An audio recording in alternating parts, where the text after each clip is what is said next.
तहरीक अदम एतमाद पर कौमी असम्बली का हंगामा खेज इजलास कुछ देर में शुरू होगा। 3 दिन तक बहस के बाद वोटिंग इतवार को मुतवक्के।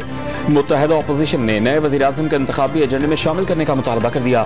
कौमी असम्बली सेक्रेटेरिएट में नई दरखास्त जमा करवा दी।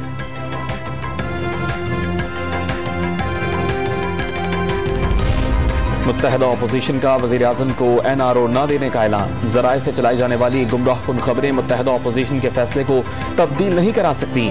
मुशावरती इजलास के बाद एलामिया जारी। वज़ीर आज़म के लिए कोई महफूज रास्ता है ना एमनेस्टी। इज्जतदार तरीका सिर्फ इस्तीफा है। बिलावल भुट्टो जरदारी का 2 टोक पैगाम। धमकियां में इस खत अपने ही वजीर से लिखवाने का दावा कर दिया। पार्लियामेंट की सलामती कमेटी का इजलास बिला जरूरत करार दे दिया।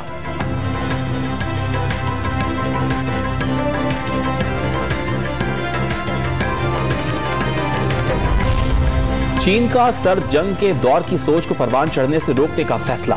एशियाई ममालिक में महाजराई की कैफियत को न दोहराया जाए। ग्रेट पावर गेम में छोटे ममालिक निशाना नहीं बनेंगे। छोटे और दरमियाने ममालिक सर्द जंग का हथियार नहीं बनेंगे।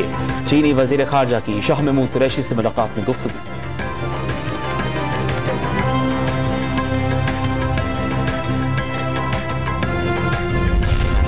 वज़ीर आज़म इमरान खान की ज़ेर सदारत कौमी सलामती कमेटी का इजलास। तीनों मुसल्लह अफवाज के सरबराहान, वफाकी वज़ीरा और सेक्रेटरी खारजा की भी शिरकत। शुरका को मुबैना धमकियां में इस खत पर ब्रीफिंग।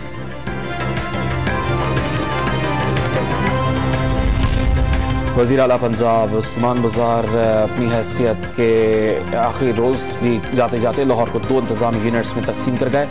मरी और तौंसा को जिले का दर्जा मिल गया। रावलपिंडी में भी 2 तहसीलें बनाई जाएंगी।